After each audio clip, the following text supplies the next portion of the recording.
Hi, Everyone. Welcome to Intelligent Disclosure. I'm Richard Dolan with my wife, Tracey. Hi, everybody. I want to start by saying hi to everyone in the chat. The chat family is here. So you're the friendly one. I know you want to start right away, but come on. These are the people who are here every show. I just want to give you all a shout out and say hi. Hey, guys. So I have a friendly look tonight. Check it out. Sweater weather. I'm doing the sweater. First time ever. I know. I don't think I've done the Mr. Rogers look until this moment. This is my first time on a live whatever doing the sweater look. You can pull it off. You mustn't be feeling well, because it's a little warmer. It's a warmer fall day. So it's true. Well, and look how old this is. Like this has got all the little sweater balls we're on it. Have to work on that. What do you call? Are they sweater balls? Yeah. Is that what you call them? Fuzz. I believe. I don't know. Sweater we need the little fuzz. defuzzer thing. I got a lot of them. It's the look for tonight. I'm happy with it. People like Mr. Rogers, they're going to like me now. This is my way, my new marketing method. Getting myself out there in a kinder, gentler kind of a way. And he says he doesn't want to joke around. I don't like the jokes. I'm not a fan of the joking. No. So anyhow, we've been away for a while and it's really great to be back. We just got back from a cruise. Yeah. Lucky us. And some nice weather. It was a working cruise. It was the UFO cruise. It was a UFO cruise and lots of covert operation type conversations that went on there. We may be able to discuss some of it from time to time. Yeah. Maybe 10, 15 years, or on my deathbed, I'll be able to say, I'm not even going to mention any names. No. Well, they would be ticked. Yeah. I forgot to ask you before if we were going to mention some of the people that we met and what might be coming. Because we did do some interviews. Oh, yeah. Are you going to mention that or are you going to keep that for a little bit? Oh, wow. Well, I just will say during our time away, there were a lot of very well-known, excellent researchers who we've known for a long time, and they were great to chat with. But there was one gentleman that we did not know. He's totally unknown, but turns out he's one of the best. Seriously, one of the best JFK assassination researchers ever. We did a 4+ hour interview with this guy. I felt like I was talking to Jim Mars. Like he had that depth of knowledge. And we didn't give him any warning. He did it all off the top of his head. And it was amazing. So yeah, we got to figure out I want to package it the right way, but oh my God, this guy was amazing. I loved him. You were there for it, of course. Yeah, it was incredible. It was an I learned so much. All day experience. So yeah, there was that, and there were just. By the way, if you think, who cares about the JFK assassination anymore? Think again. It's still relevant. It still matters. It was a coup d'état of a sitting American president in in open sight. They just took him out.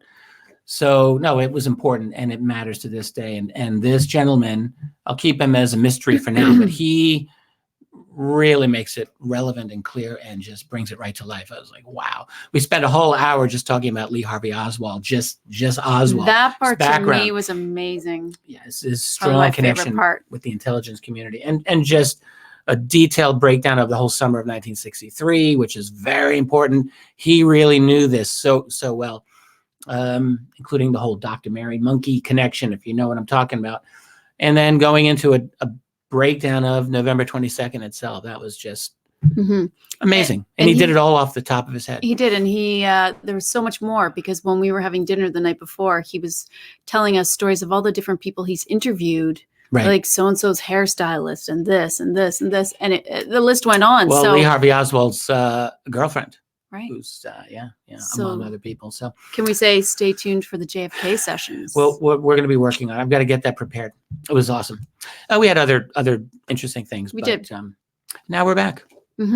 Trying to stay healthy. I feel like the voice is wanting to just drop off, but I think we can do this. I'm looking forward to doing this tonight. So do we want to jump into our little theme here? Yes. 1952. Yeah, we're doing two. So, we could start just by saying the Tic Tac UFO. Right. Some people love to talk about the Tic Tac UFO. Some people are sick and tired of talking about the Tic Tac UFO. I get it. I really do. I feel your pain. But here's the thing. Here's the thing. The Tic Tac UFO case of 2004 is very, very important. And I think you know this. Why is it important? Well, we kind of know why. It's an object that is well attested by U.S. Navy personnel, multiple, doing things that just are not supposed to be possible, moving in multiple thousands of miles per hour, incredible maneuverability, all of that. We've all heard the testimony of David Fravor and people like Kevin Day.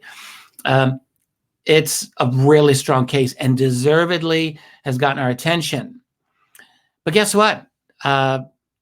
This type of thing isn't just a 21st century phenomenon. A couple of weeks ago, you and I did a couple of other old cases, one from 1948 and one from 1953. Mm-hmm. One of those, as I recall, was sort of Tic Tac UFO shaped, mm-hmm. as far as we could tell. Mm-hmm. Both of them did really incredible maneuvers, reminiscent of the Tic Tac UFO. And we're going to do two more tonight. Both of these are from 1952. Right.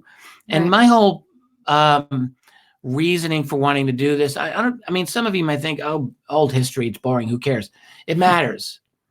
It matters because we are just in such danger all the time of just forgetting all of our history. And it kills me to see this because knowing our history is one of our greatest strengths in moving forward into the future. When we talk about the UFO phenomenon, there's a great danger. Even the folks like it over at TTSA or the mainstream media tend to leave the old history behind. Mm-hmm. And by doing that, they promote this fiction of, we don't know what these things are. Maybe they're Russian. Well, look, that's really not a realistic argument. And I can even understand why sometimes people make that argument. They're really just doing it for political, reasons for getting the story out there, mm-hmm. so that they don't have to drag along all the baggage of the UFO history. I get it, but I am not willing to let us forget the history. Mm-hmm. The history is important. And these types of objects aren't just from the 21st century. They go back 70 years. In many cases, the two we're going to talk mm-hmm. about are 67-year-old cases. Mm-hmm. I just want to mention as well, I think there's a really good practical reason why we should revisit the older cases. When all of us are talking to our families, because this is relevant now, this is in the news, they're going to have questions about things like this. The Tic Tac is there, but how do we talk to them in a way that they can hear and listen and respect what we're talking about? Right. Well, if we know about the current events, but then we can match them up and corroborate them with older cases. This has been going on for so long. We have a way to speak to them that they can respect. Yeah, factually, right? Factually. Yeah, exactly. We all know that there's a lot of other stuff going on here. But, you're probably not going to be talking to them about abductions and consciousness and this type of thing, even though we're all interested in that. This is the language that we can all talk to them about. And it's, mm-hmm. It's basically mirroring what's in the news right now. So I think that's a practical reason why. I agree. That's a good point. I totally agree with that. We should talk about it.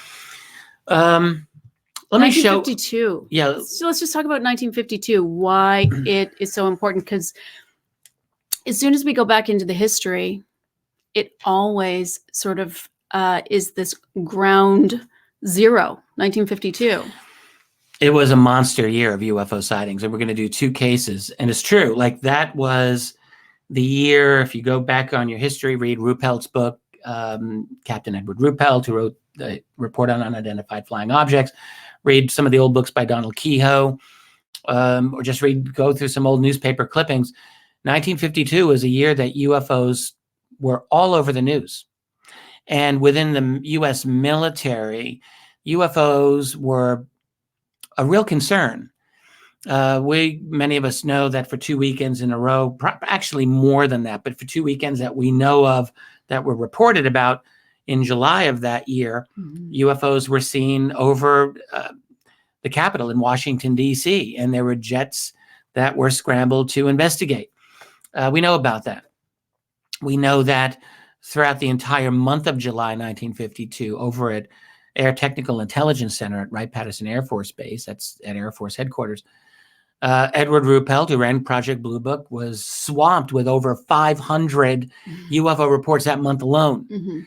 Now, this is pre-internet, so keep in mind, like, all these people are like, either they're coming in as pieces of paper to him. Right. He was deluged with his little staff. And these were great cases. And a lot of them were military cases. One of them from July of 52, we're going to talk about in just a minute.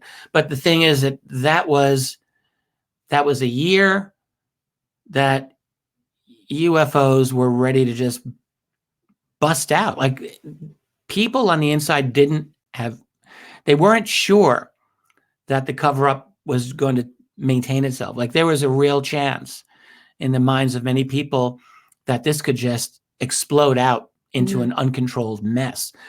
The second case we're going to talk about was in December of 1952, and that just happened 2 days after one of my favorite, to quote, memos, or 4 days, sorry, in which a memo to the director of the CIA talked about these objects being at very high altitudes and fast speeds over sensitive U.S. military installations that were not attributable to natural phenomena or known types of aerial vehicles. So all of this was going on. And so these two cases we're going to discuss, the very Tic Tac-like UFOs 67 years ago. 67 years ago. So can I show? And it might not just be, we're not just talking about the shape. Obviously, we're talking about all of these unconventional maneuvers. The performance, yeah. We're talking multiple thousands of miles per hour, and as we're going to see, 180-degree turns in one case. I mean, just things that, and with very good reliability. So these are the two locations we're going to talk about. One in Port Huron. This is right at the U.S.-Canadian border. I'll give you a close-up in a minute. And one down in the Gulf of Mexico. This was in December of 1952. These are two really remarkable cases. And shall we just jump into the Port Huron case, I suppose? One thing I just want to point out before we get into this, radar cases of, let me just back up. So in January of 1953, so about, not long after these two cases, the Robertson panel took place. That was a CIA-sponsored panel on UFOs. I think many people know about this. But as a result of that, a lot of things happen in terms of the reporting of UFOs. And let me just take this off for a second here. One of the things is that it seems that radar UFO cases, military cases in particular, became harder to come by. We still have them. Right. But there are fewer. You were reading it. There's not as many. Don't get me wrong. There are some very good radar cases through the 50s and 60s and beyond. But these ones have incredible specifics. Yeah, these two from 1952 are very good radar cases. And I should just say they're radar plus visual. Both of them had visual sightings. So this one here is at Port Huron. This is was on the U.S. side, but it's right at the border with Canada. And you can see, let me just zoom in. Oh, this is the zoomed in version. So you got a situation where it's 9:40 p.m. local time on July 29, 1952. And for the record, this was 2 days after the second weekend in a row of UFOs over the Capitol in Washington, D.C. And it was the day of the Air Force's famous press conference about UFOs with General John Samford. I mean, this was the same day, that evening. This was just madness in all of July 1952. And now this event happens. So we have a very fine description of this particular event, actually from a few sources, but one is Edward Ruppelt's very excellent book, Report on Unidentified Flying Objects. And so from the official case summary, we can see that there was an unknown first detected. Here's a bit of a close-up. And you can see, and so here over in the end is Toronto, and you got Cleveland, and Detroit's right over here, and Grand Rapids, Michigan. So, and we're all in the Great Lakes. I mean, this is just an enormous bodies of water here. I mean, they're like small countries. Yeah, maybe something we can talk about later is the significance of USOs in this area. Yeah. Well, there's a lot of them. And, let me just back up again so people can see, like, all of these are just enormous bodies of water. The Great Lakes of North America have long had many, many, compelling UFO sightings. And I don't know about too many cases of objects coming out of or going into the water. I'm sure there are probably some of those, but there are many cases of objects over these bodies of water. And when you look at a huge city like here, Chicago, and then compare it to the size of Lake Michigan or Lake Superior or Toronto, over down here, and there's Toronto. I mean, these are just enormous places, and there's a lot of room for unknown activity, and there's certainly a long history of that. So here's Port Huron, and what you see is an object coming from the north, and it's detected by ground control radar at an aircraft control and warning station in Michigan.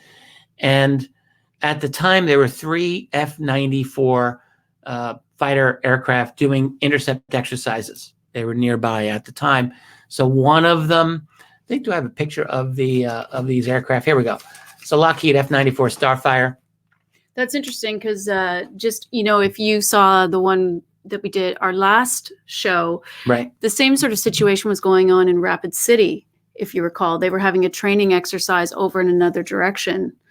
Yeah, that's right. Do you remember that? In 1953. Yeah, so it was sort of out of the way in another direction, and something comes in, an unknown target comes in. It's very similar to this one. Well, it's the midst of the Cold War. There was a lot of fear, a lot of concern over possible Soviet shenanigans, even possibly an attack. I don't think people really were expecting it any minute, but you can never be sure.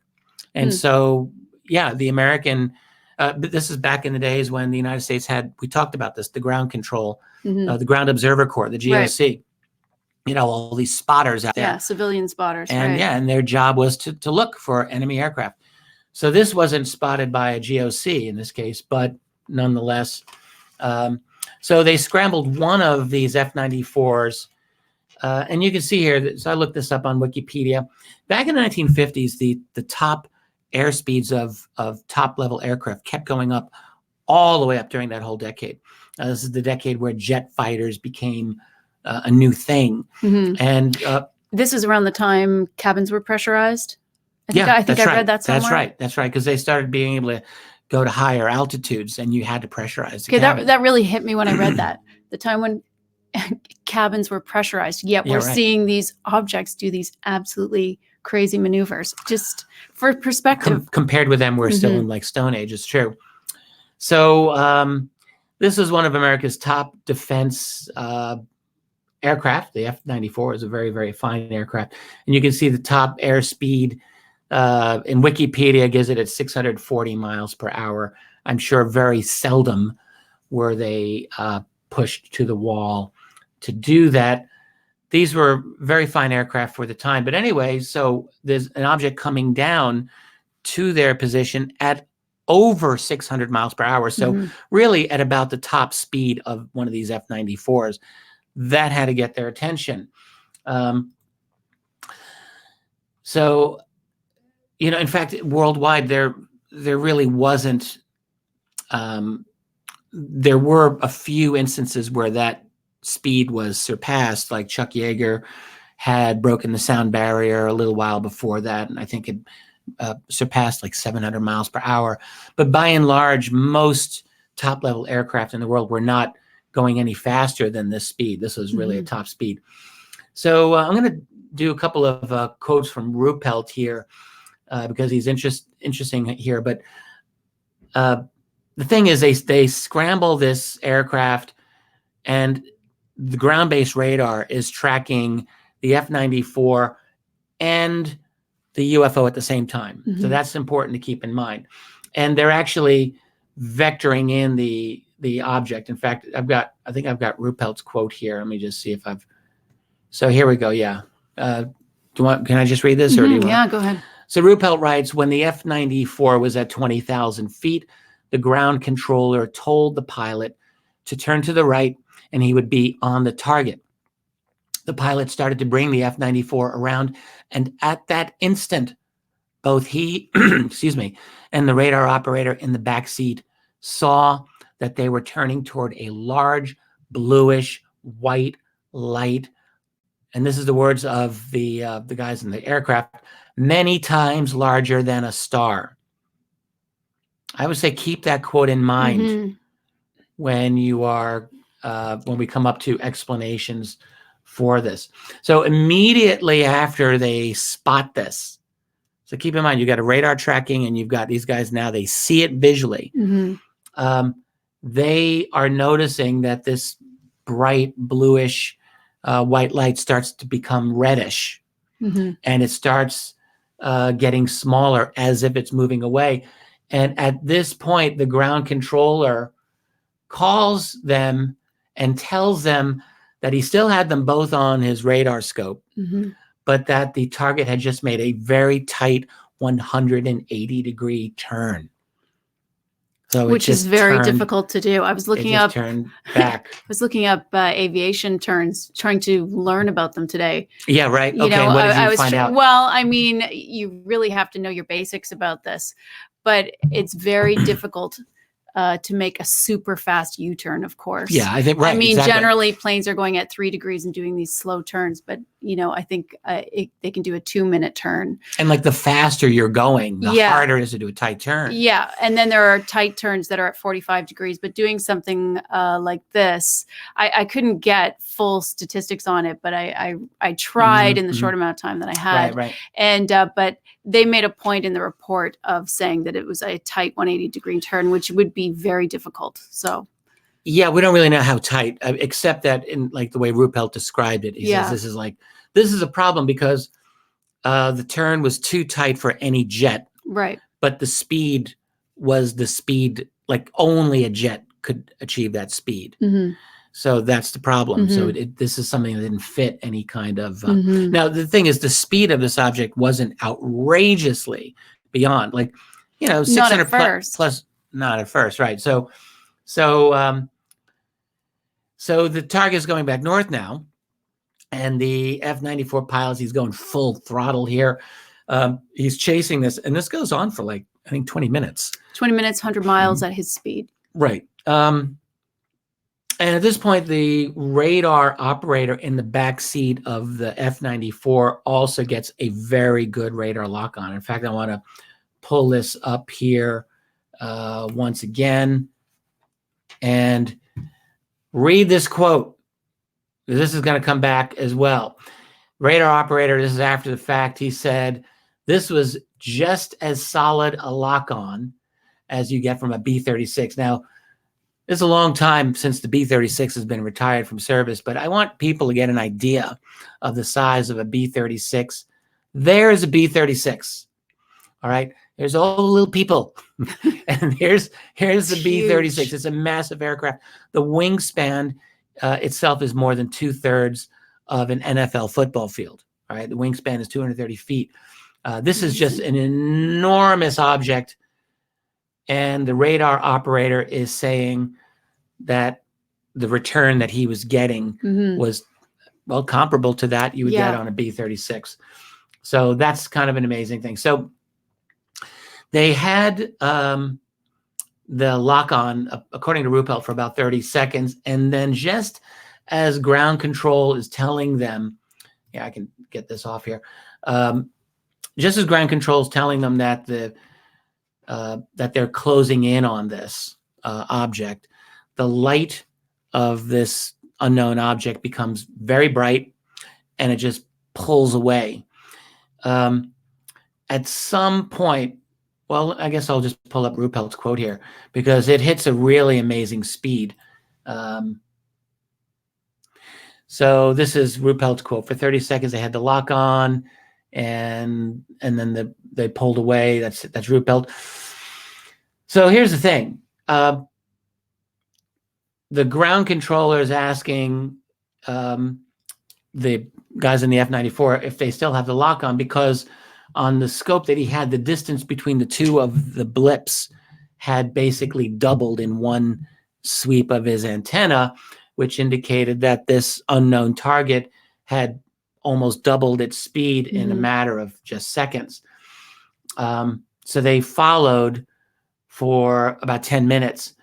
And this is from Ruppelt's book. He just writes this. He says, several times this object traveled about 4 miles in one 10-second sweep of the antenna, which he stated was equivalent to about 1,400 miles per hour. So now we're getting into territory that's, we don't really have anything to explain that type of a speed in any kind of conventional 1952 aviation. There's nothing like that whatsoever.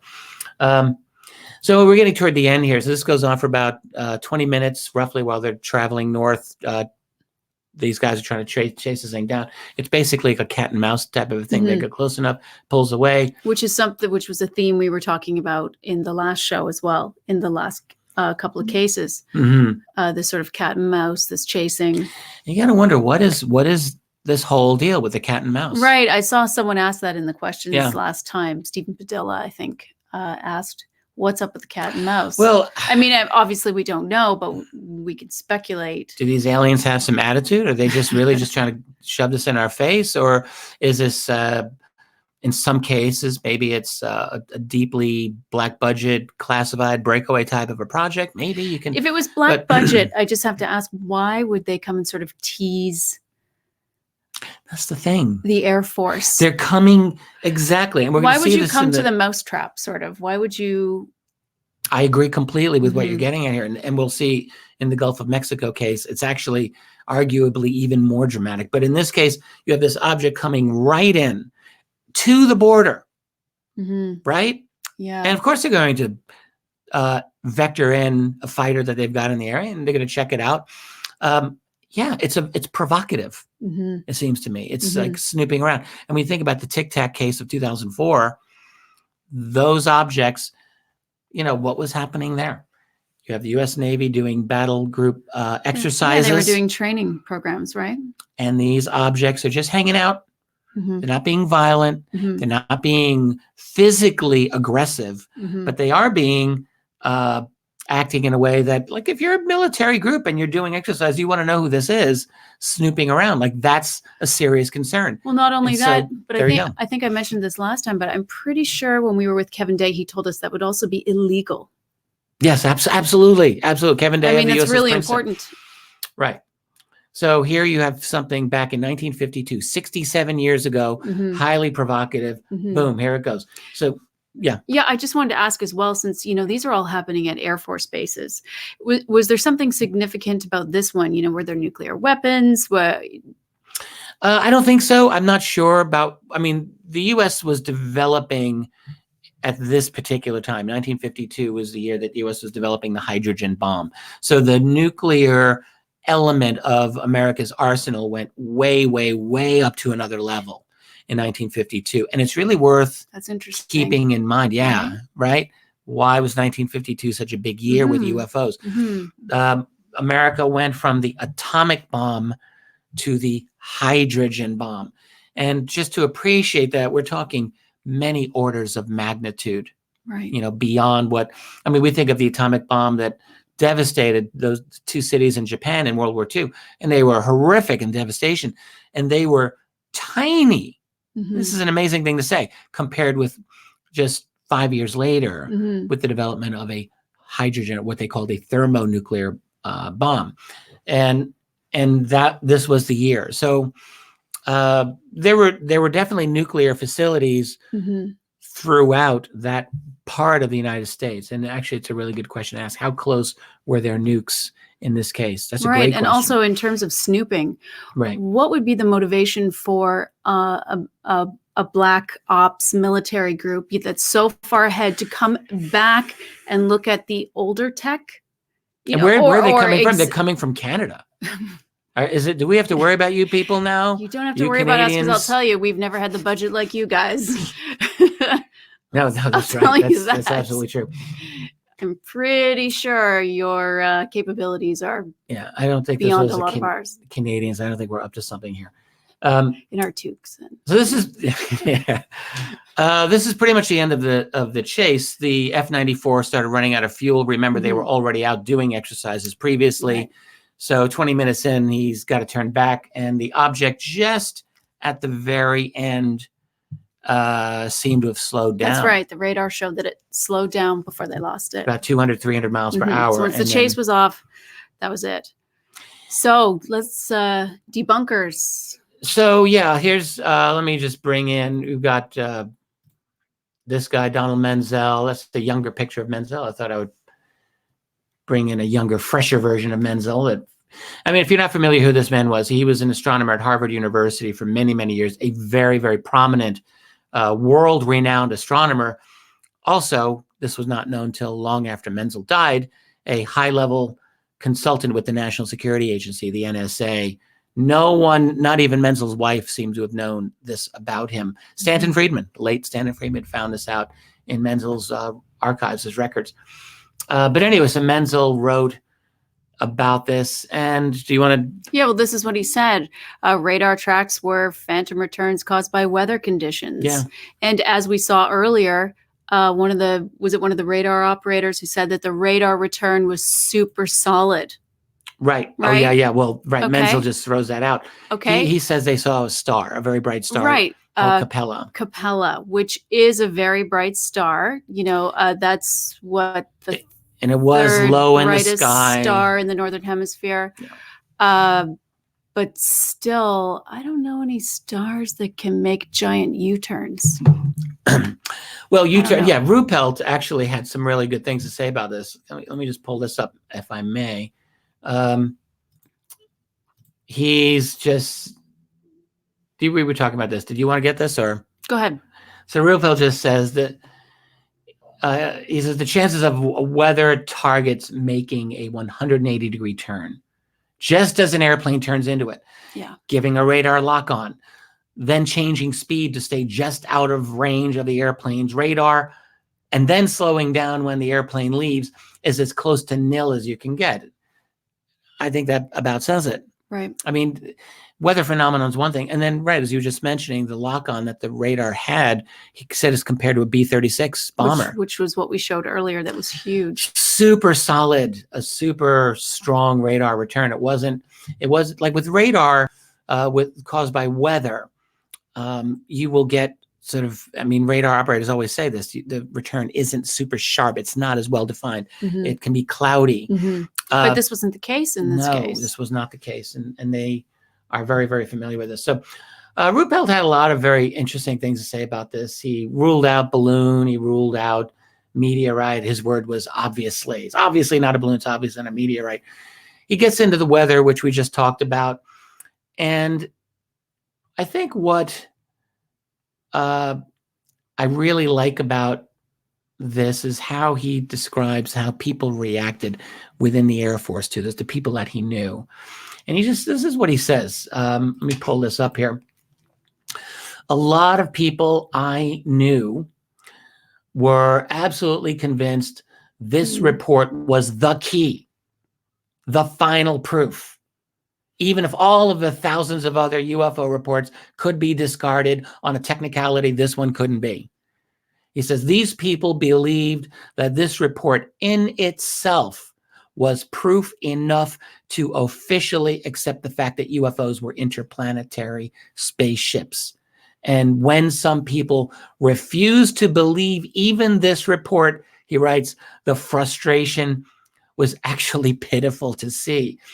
And he concludes here just by talking a little more generally about the month of July. As the end of July approached, there was a group of officers in intelligence fighting hard to get the UFO recognized. And, again, keeping in mind that back in at that time, of course, the United States military in no way, shape, or form was recognizing that there were any legitimate UFOs. We're in a different world now. In 2019. Only as of late. It's true. I mean, you're reading that and I'm thinking, gosh, this was the sentiment of only a few years ago. No, exactly. Nothing had changed. Like, how frustrating if he had still been alive. Yeah. That this would still be going on. Just the other day when I was doing my other live stream, I was just pointing out that, I mean, I find myself, I have to remind myself that the media is no longer knee-jerk debunking on these cases. Like, that was the case just a couple of years ago. And you still expect it. Yeah, I still expect it. You know, it's like you've been punched in the face like so many times. You're like, oh, okay, you're expecting it, but it's not quite. It's changing. I mean, there's still a lot of very bad journalism on UFOs out there. That's true. But I mean, by and large, I think that you are seeing a change here.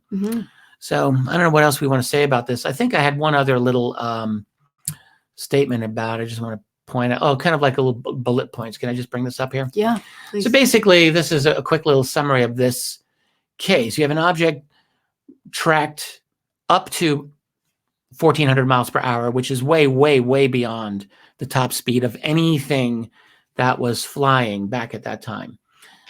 We have it doing a 180-degree turn. We have it playing the typical cat and mouse games with the interceptor. That was actually much more extreme with the Michigan case, the 1953 case in Rapid City, South Dakota. But this was still cat and mouse here. The object was seen visually as lights. It wasn't, remember, it was nighttime. So I think it was hard for them to see an actual body of a craft, but they did see the lights visually, and it was tracked on 2 radars. So I would say, and I should have mentioned, according to Ruppelt, it got very serious concern. This was a very strongly supported case. So this was one of the Project Blue Book cases that were actually, one of the top cases that was actually considered in the end unidentified. Yeah, that's right. That's right. Yeah. So on to the next case. Yeah. So let me just show a nice little screen here. This is the Gulf of Mexico. See that big red dot? So we're talking about the same year here. We're talking about 1952, but this is in December. Correct. It's December 6th. It's super early in the morning. So it's 5:25 a.m. This case has some similarities to the last one in that this was 6 crew members. And so some of them visually spotted this and some of them saw this on radar. So we have those 2 different perspectives here. This was flying over the Gulf of Mexico, 100 miles south of Louisiana, I think it was. So, and these objects spotted maneuvered around 5,000 miles an hour. I think it was a little bit more than that around the craft that they were all in. Yeah, some of the speeds were even higher. Yeah, they were. We'll get into it in a minute. So let's see, what else was there? So after several minutes of maneuvering around, this was all around a B-29, by the way. And for some people, I always say this to Richard, there's a lot of people here because you've been following this, you're familiar with the terminology, but there's a lot of people who aren't. And so I asked him, when we say B, are we always talking about a bomber? Yeah, and so a lot of you know that, but a lot of people don't know this stuff. Don't know this terminology. So that we're talking about a B-29 here. In fact, I'm going to just show a picture while we got it. That is the Boeing B-29 Superfortress. This is a world historical bomber. Very, very important historical aircraft. And there you have it. So they were doing basically a kind of a test training mission. They were flying from, let me just show you the base where they're out. This was out at, there's Keel. Let me get to him in a second.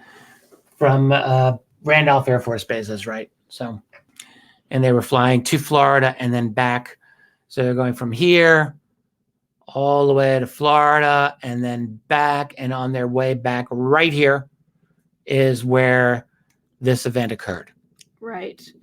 And this is just part of it. But after several minutes of maneuvering around the B-29, the 5 objects that were still moving at 5,000 miles an hour, by the way, merged with a larger object, which appeared on radar as a huge blip and began to accelerate across the 3 radar scopes at a speed they computed to be over 9,000 miles an hour. Right. It's just outrageously fast. I think we have some more details about that. We're going to get into particular this, encounter because there are elements of this case that are reminiscent of what Kevin Day reported. That's right. So that's right. Once we get into again it, with the maybe Tic Tac case. Mm-hmm. So there's the Boeing Superfortress. So here's Donald Kehoe and his book Flying Saucers from Outer Space, which came out in 1953. And I'm just showing this because it's really through Kehoe that we first got this report. This is one, it's a Project Blue Book case, but it was cleared for Kehoe. Donald Kehoe was a retired Marine Corps major at the time, and really was the first dedicated, you could say, great writer on the flying saucer UFO phenomenon. He wrote 5 full-length books on the subject, and most of them in 1950s, one in 1950, 53, 55, and then 1960, and then one in the 70s. So he was very active. And the thing about him is he had some very interesting connections, good connections with the Navy, with the Air Force, even with the Army. People would feed him reports. And this particular case that we're going to get into a little more detail with, which you just did a nice summary of, Kehoe got this cleared for him by Albert Chop, Al Chop of the Air Force press desk. Kehoe and Chop were friends, actually. And this was one of 41 military cases that Kehoe was able to get from Chop. In fact, I remembered reading in one of Kehoe's books, I think he had to be gleeful when he said this, when there was a general sometime later after Kehoe published his book, which mentioned a lot of these cases. He's like, how the hell did Kehoe get these reports? But they were cleared for him through official channels. So this is it. And Kehoe, about this case, writes, of all the official reports I'd seen, this was the most astonishing. That's in page 161 of this book, Flying Saucers from Outer Space. So I guess we can just get right into this. Let me pull up a map of what we've got here. And I'll just show this here again. So you've seen this, and these guys were headed in this direction. This is a little bit of a close-up. They're on their way back into Texas. So as Tracey was just saying, we're talking December 6th, 1952, 6-man crew, B-29. They're over the Gulf of Mexico, hundreds of miles of ocean all around them.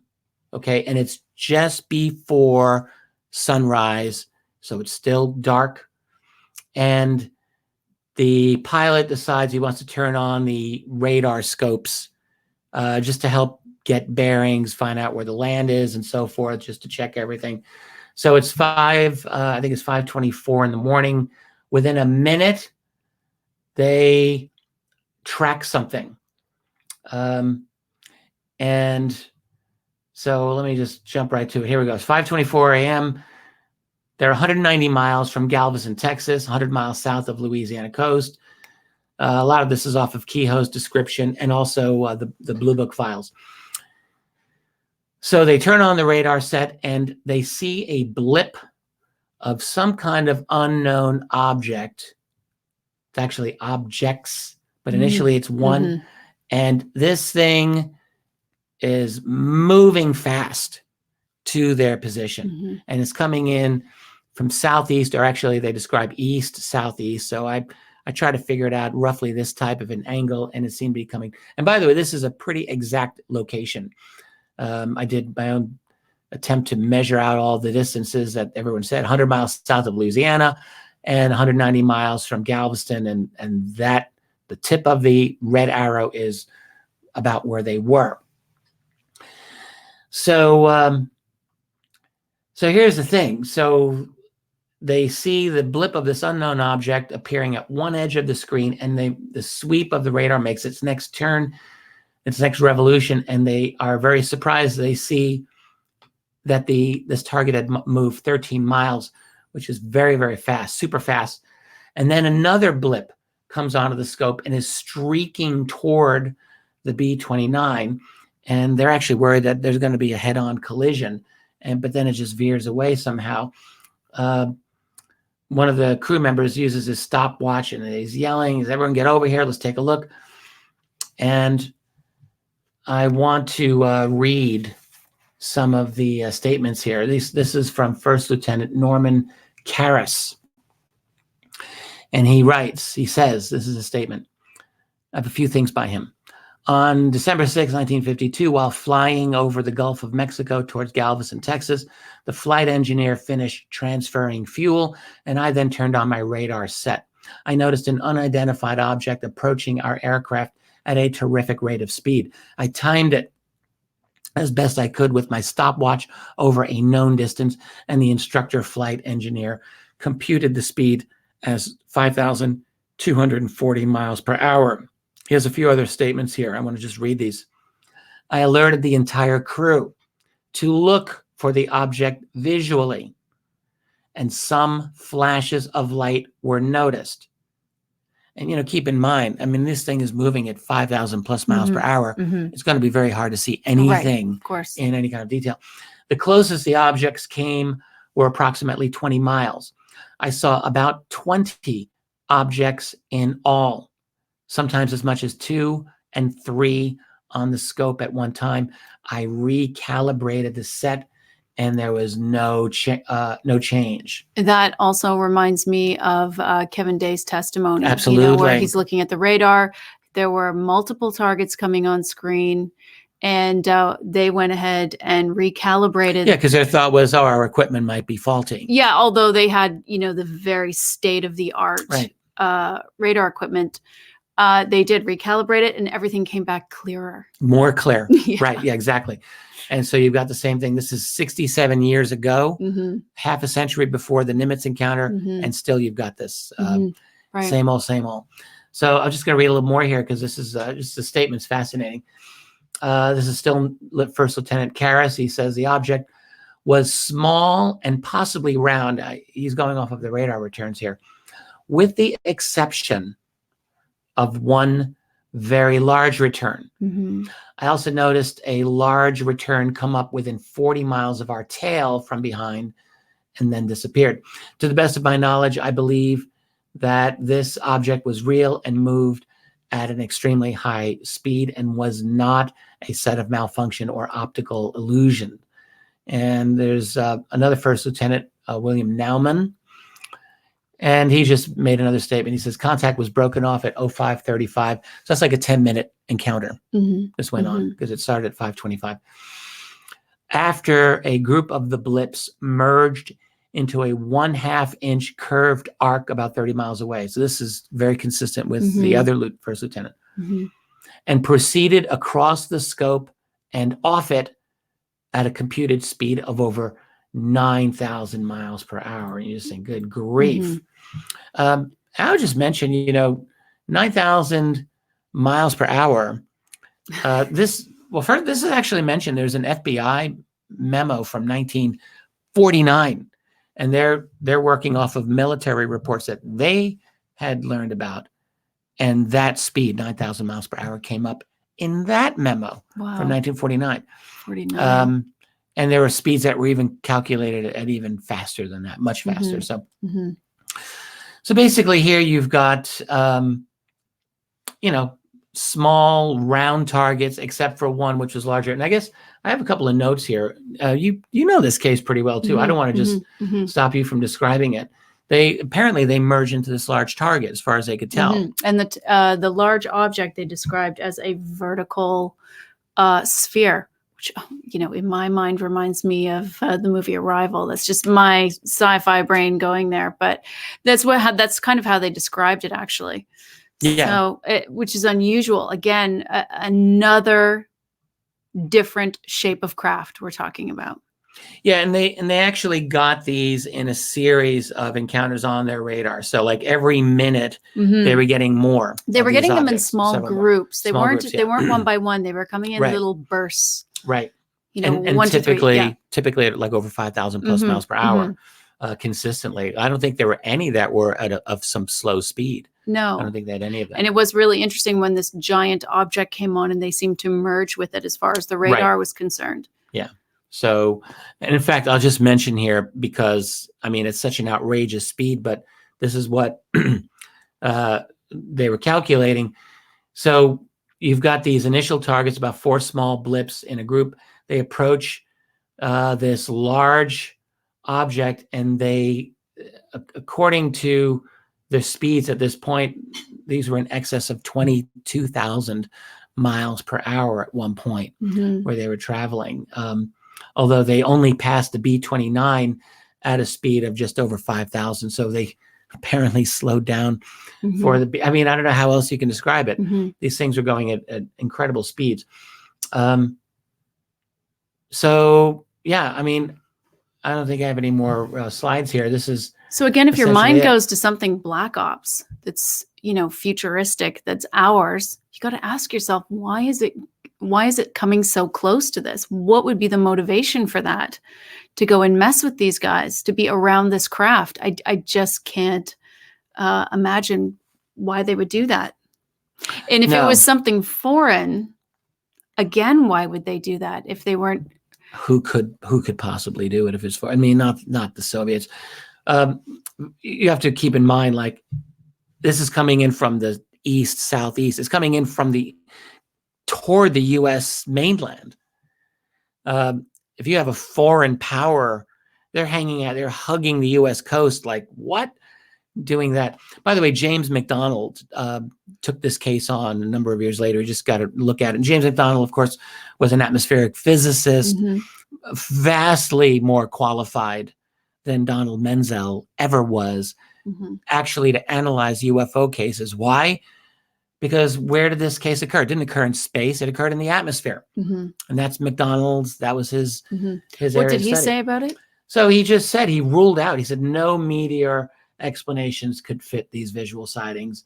And he said the ground return effects were out of the question by virtue of the high altitude, he writes, and by the features of the atmospheric lapse rate at the time. This is getting a little technical. Basically, he's saying it's not an atmospheric phenomenon. It's not meteorites. It's nothing that you could identify in that sense. So you're, you know, this was an unidentified case for Blue Book, and McDonald looked at it years later, and he's saying the same thing. Like, this is not anything that we can make any conventional sense out of. So there you go. That's, I mean, I think you agree. Like, this is Tic Tac like, isn't it? But this whole idea of just zooming at this B-29. Yeah, why they're coming into the field of these military craft at all just boggles my mind, you know. And you could just pull a Donald Menzel, I suppose, and say, well, it was a weather return, but there's no weather explanation that really would fit the radar return. Right, and how would you explain the people who are seeing it with their own eyes in both cases? They're seeing these flashes, which actually would be consistent with the speed of these returns. Presumably, I mean, they didn't really make this explicit, but in the direction where the returns were showing is where they saw the flashes, obviously. So there you go. That's what we got for tonight. I don't know how many of these we really want to do moving forward. I mean, to me, I find these cases fascinating. I'm sure we can move on to other themes, but I like doing the history, again, just as a reminder to those people who are interested, who care, that this phenomenon has been inexplicable in any conventional sense for a long, long, long time. It's not a new thing. And presumably the U.S. military and other militaries have been having to deal with this. So I think we can put to bed this idea that no one knows what these things are, like that no one in areas of knowledge have thought about this or made determinations. I mean, this is aside from the fact of the evidence of retrievals of these objects, which that's a whole other thing. Right. But people making these determinations are people who are trained observers, people who are in the Air Force. And they're in the air. They're in the air all the time. That's right. So there you go. So we got to take that into consideration. One of these days, there's a great case from 1957, the RB-49 case. UFO geeks know exactly what I'm talking about. It's an amazing, well-documented case. We may come back to that one. It's on the short list of top UFO cases that a lot of researchers talk about. We may come back to that one. You want to you want to do some questions here? Yeah, let's have a couple here. Short number of them. So Drew, is it possible that these craft and potentially beings are actually native to Earth? Is it possible that... Okay, it's just repeated here twice. Yeah, I would say it's possible. Of course, I would never rule that out, Drew. I think, our early assumptions back in the 50s, long before I was born, were that it couldn't possibly be. People just were not expecting these types of extreme possibilities. I think they were just thinking, has to be from another planet. And it's a very natural assumption for people at that time. I mean, keep in mind, we had only ourselves started flying in 1903. And, the particularly Western culture was in this mode of material progress, scientific progress. And so what's the next great frontier? Well, the skies. And then after that is what? Space. I mean, it was the obvious thing for people to think about. And so not an unusual thing, but what you're asking, could it be something Earth-based? And we have to consider that as a possibility. The challenge is finding the evidence. The challenge is finding the evidence for it. Where is this infrastructure located? I mean, I don't know. I mean, I think, is it a better evidentiary case than extraterrestrials or not? And well, you guys can argue about that. I don't want to get into that whole thing tonight. I developed a whole lecture, like a little mini booklet, basically on various types of theories on UFOs, extraterrestrial versus interdimensional versus black budget, versus homegrown UFO versus everything else. And I enjoy trying to compare those theories versus like just a psychological, sociological phenomenon and everything else. They all have merits. And we're still at a point where we still, all these years later, don't have every answer. I personally think that there are people from elsewhere and that they're here and that they find us and they find this world of ours to be interesting. But is it impossible that either they have been living here for a long time? Totally possible. Or is it possible that they would have had longstanding interaction with their own little group of homegrown humans that they have working for them, that they bred? I was talking years and years ago with a number of researchers about this possibility. Like if you were extraterrestrial 10,000 years ago scoping out the Earth, you'd think, oh, let me take some of these people, we'll scoop them up and we'll just breed them and we'll make them part of our civilization. Why is that so impossible to think about? Those people over a long enough period of time they might look like us, but they would be nothing like us in many ways.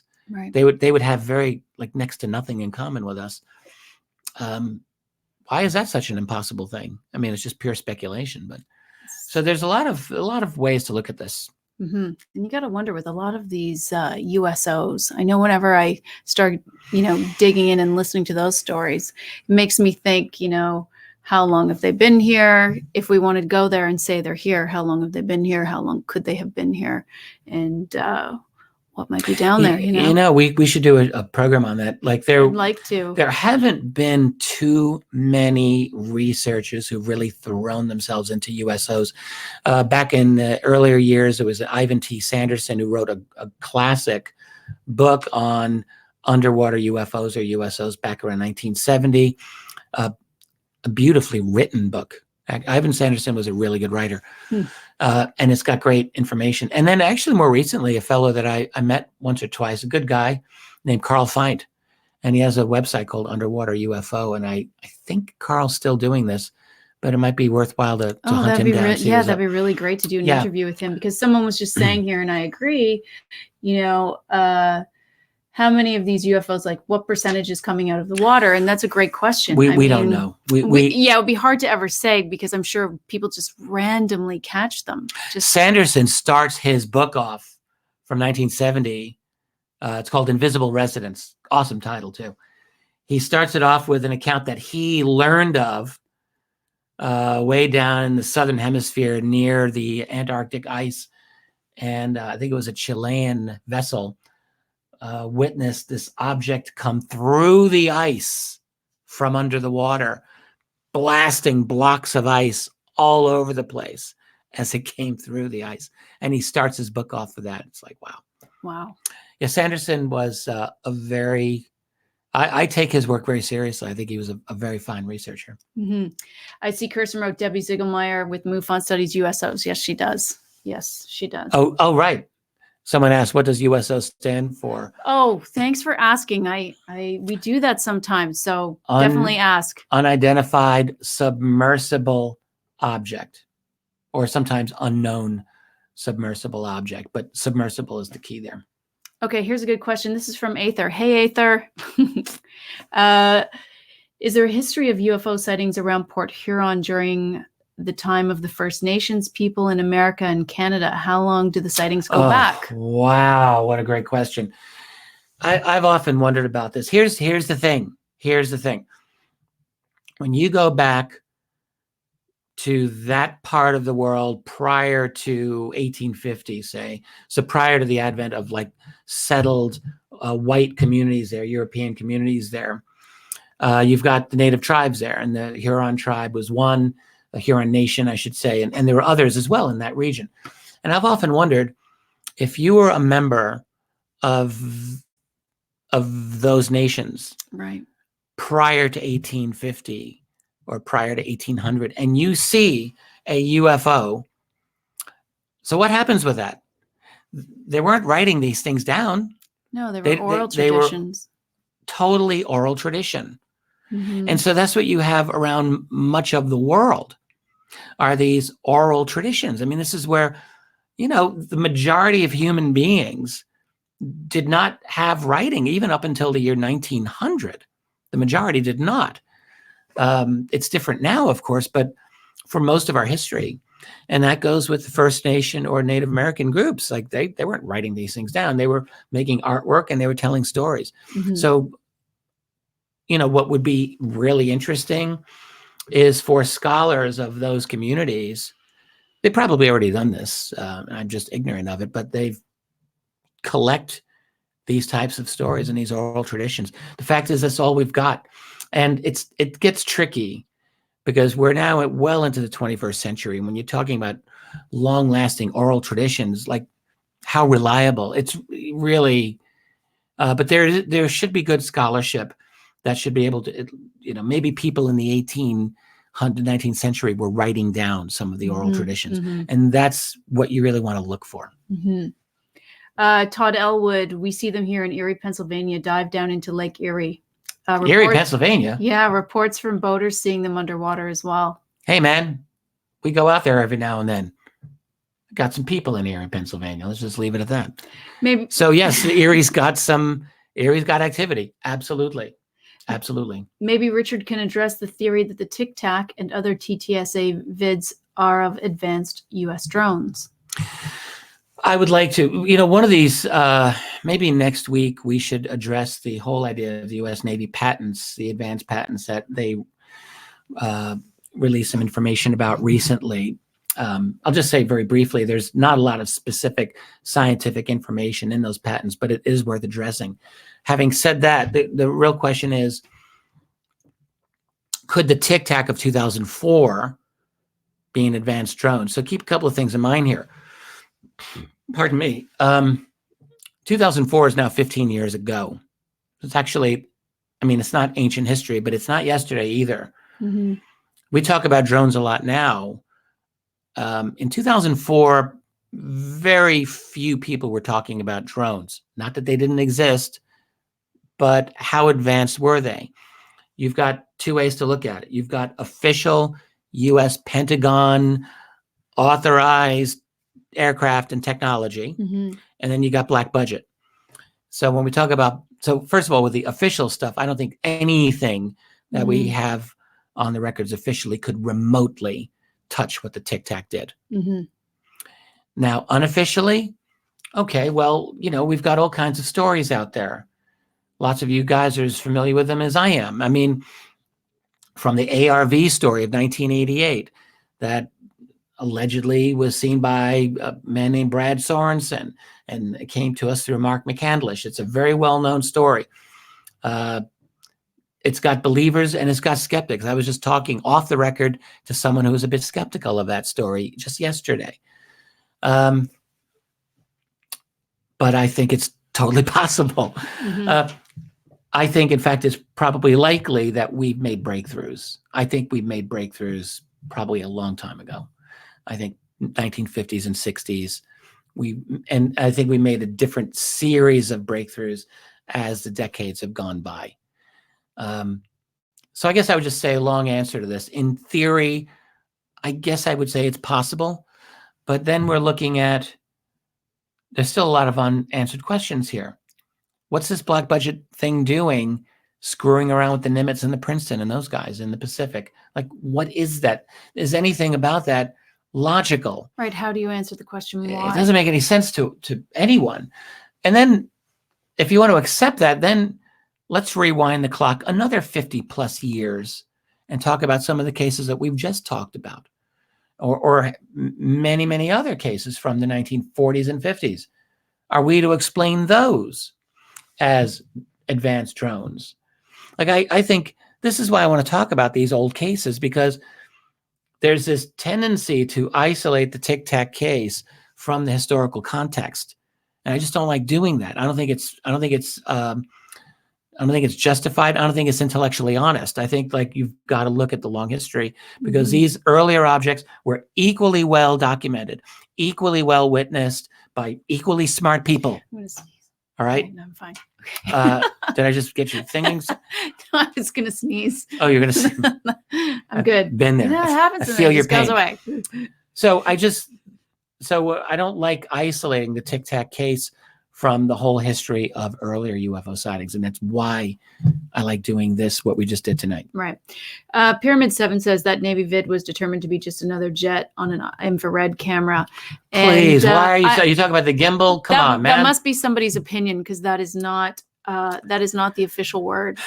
Trying not to roll my eyes here. No, I mean, I went to Metabunk. I read the analysis. And, when this whole thing first came out a million years ago, yeah, it seemed like a legitimate analysis. It seemed like it could make sense. Of course, you still have to account for the audio of the pilots. And the only thing that people could say if they wanted to debunk it is say, well, the audio was hoaxed. And that's really kind of weak. But that's not true. And we know it's not true. Unless you just want to throw out the testimony of the folks on the USS Roosevelt from 2014, 2015. First of all, they recognized the voices of the guys talking. All right. But secondly, I think critically, the United States Navy itself authenticated those videos. They did. Now, they were angry because the videos were not properly cleared, but they were put out there, not quite illegally, but it was a little dicey how those videos got out there, as we're learning. Okay. But they're legitimate videos, and the Navy acknowledged that they're unknown objects. They haven't identified them. So no, it's not I don't consider that a legitimate answer at this point.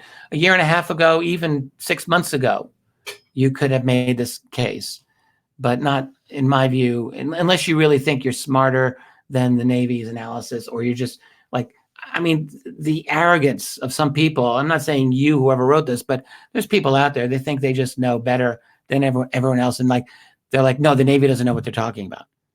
Like, seriously. I think you've got to accept what the Navy's saying about this, that this is an unknown object. What else? There's no other logical way to go about that, in my opinion. Okay. All right. On to something else quickly, because we have to wrap up. Yeah, we're going to wrap this up. People want Richard to comment on the story Commander Fravor said on Joe Rogan regarding a torpedo being sucked under by the water by a USO. That was a few weeks ago that we listened to that. Do you remember? Yeah, I can't fully remember. I love that interview. I listened to it. It was a good interview. And I want to come back to that. So I think what Fravor said is a very important interview. The thing is, there was talk that he was not happy about some of the descriptions of the Tic Tac being seen under the water. Remember that's that? what that is. Yeah, it was transmedium. I think he didn't agree with that. Let's come back to that in the near future. Maybe I'll talk about that when we get into some of the other Navy things. I think we'll do that next week. Okay, and Mac Looper. I'm ex-Air Force aircrew and encountered a Tic Tac type occurs. Sorry, it's a bit cryptic here. It occurred while patrolling over the Eastern Atlantic in the early 2000s. Same general area off Ireland that the civilian pilots had an encounter. Oh, yes. Okay. Fascinating. Thanks for sharing that. I'm glad to hear from an Air Force person. I have just found in my own personal experience, the Air Force people are the most tight-lipped of the military services. Well, to be expected, right? We've heard over and over all of the internal ridicule that happens, and you don't want to risk your position. You don't want to risk your career. And also, it's the Air Force's official job to protect in the air. Like the Navy has its own Air Force, of course. They've got their own pilots, but it's the Air Force's official role to protect in the air. And if you can't stop these UFOs from doing what they want, I can see it being a very difficult situation for the Air Force. But anyway, thank you for sharing that. And I'm just going to finish with this. From Bob Fabian, reading the second volume of UFOs in the National Security State. Amazing work, Mr. Dolan. Thank you. That was the hardest book I ever wrote. It won't be as hard as volume 3, which will come out. That's actually going to be by far the hardest. But volume 2 was that was a labor of love or labor of hate. It went back and forth between those two, and I'm glad I got that one done. Bob, I just caught you again here. Any new information regarding the cube inside a sphere? Any historical accounts? I've never heard of it. Have you heard of that? Oh, yeah. That was not Tic Tac, I know, but it's spoken about in the same time frame. Yeah. Well, the USS Roosevelt. This was when Ryan Graves, one of the pilots of the Roosevelt, he reported this. So he said during 2014, 2015, when we were having almost daily encounters with these objects off the eastern U.S. coast. He said, remember, we had 2 FA-18 Super Hornet pilots. Very close together. Flying in tandem, like 100 feet apart. Tell me that wouldn't be scary. I have a funny story to tell you in a minute. But anyway, so they're flying in tandem, and a object described as a sphere encased within a cube. A transparent sphere. Flew between these aircraft. Yeah. Scared the heck out of these guys. And also angered them because this is serious business. You don't just play games like that. Right. It threatens their safety for sure. One of their lives. So anyway, what is that thing? You tell me. I don't know what that thing is. Like, it's not aerodynamic. He's asking if there were any historical accounts of anything like that. No, I'm not familiar. Which is a great question. No, that's why I'm saying I don't recall. I've got. Where's my nightcap UFO evidence? Can you reach over and get that dog-eared beat to hell book that's on the bottom there? You got this nice one. That one. Top, if you can hand that to me. I'm going to. This is nightcap's UFO evidence, people. That's right. Yeah, you're jealous. Admit it. So this is a very great book. Edited by the late Richard Hall, who was an associate of Donald Kehoe's back in the day. So anyway, I'm getting this out because here they've got, there's a lot of designs and drawings of types of UFOs. I should go through this, but I don't think, I remember this, everyone's seen this, and that's the Eastern Airline image that you see on the web. People have copied that one. Sphere encased in a cube. I don't think that's anywhere. This one's here's like a kind of a missile type object. I just passed by it. Go. Observed hovering over Mount Kilimanjaro by an East African Airways pilot, 1951. Hold on. Looks like Take a look at that tube. That was hovering. Anyway, this is a great book. If you can find this, I don't know if it's on. I think they've reprinted it. So the UFO evidence, published 1964. This is a classic book. But anyway, I don't think I don't know any of any cases like that. I'm just going to tell you a really funny story. Old friend of mine, Donald Ware. Don, if you're out there, I'm giving you a shout out. He was an F-86 pilot for the U.S. Air Force back in the 50s, and he was gracious enough to have me stay at his home about close to 10 years ago, down by Gulf Breeze. He was out in Pensacola, Florida. And he told me he was very interested in the UFO phenomenon, very knowledgeable, a great guy. But he talked about flying an F-86, one of the scariest things that ever happened. They were doing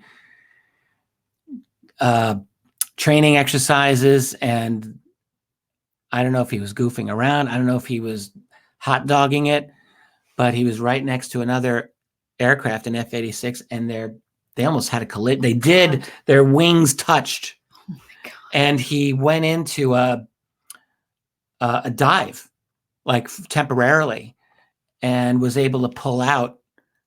But he described this to me in some detail. And I mean, you had to be most people would just be terrified out of their minds. But he was able to get his act together, and he pulled the aircraft up. Wow. There was minor damage, and somehow he got out of getting into too much trouble over it. But like, he should have gotten into a lot of trouble. Mm-hmm. But anyway, Don, I hope you don't mind me telling this. It's many, many years after the fact. I don't think anyone cares at this point. It's just a cool story. So I'm telling it. So there you go. He could tell it way better than I just did, obviously. Could you imagine that? No. No. All righty.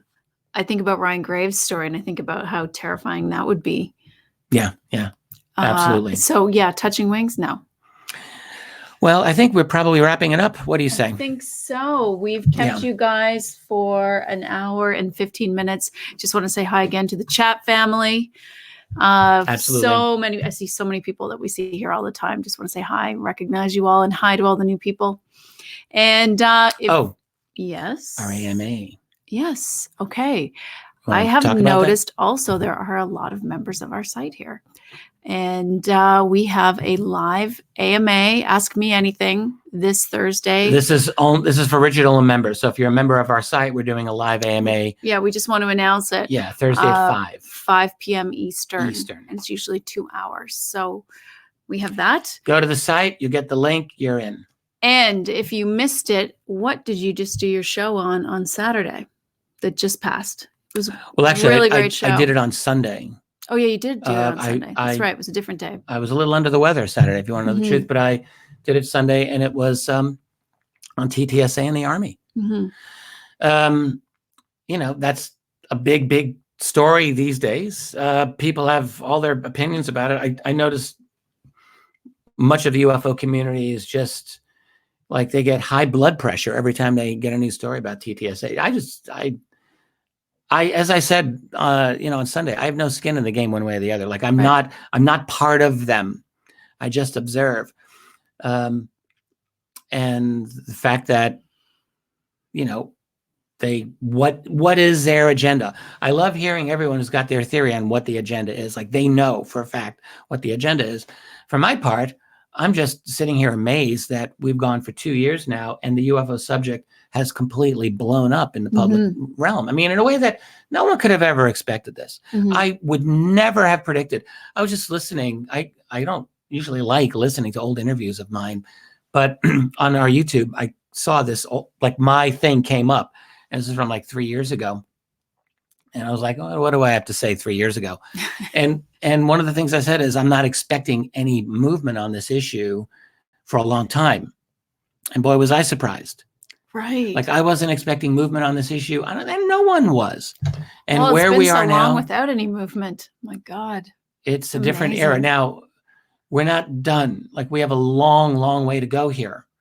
And, it's not like we should just all be kissing their behind and saying, oh, well, wonderful. But like, I actually at least want to say and acknowledge what has been accomplished. And the fact is, a lot has been accomplished. Mm-hmm. That's my opinion. Mm-hmm.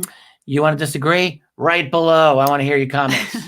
Well, if we didn't have them, where would we be right now? Is a good question. We'd be bored is where we'd be. Let's face it, right? Love them or hate them, you'd be bored. So there you go. All right. So are we going to do a show this Saturday? We'll come to that. Look, here's the thing. Like doing these live streams, you got to understand, it's a lot. It takes a lot. And there's a big part of me that really wants to just sit aside and do some research and get some of that stuff done. The live streams are great for us in many ways. And it's good for me to keep myself working on these current issues, but I am wondering about the quantity. I know you're wondering too. Yeah, we both want to get some work done. But if you subscribe to the channel, you can turn on notifications, and that's one way you can get notified when we are going to go live. And also, if you are on Facebook, Pursuing X always makes a great effort to communicate whether our show will be on or off on Tuesdays and Saturdays. You bet.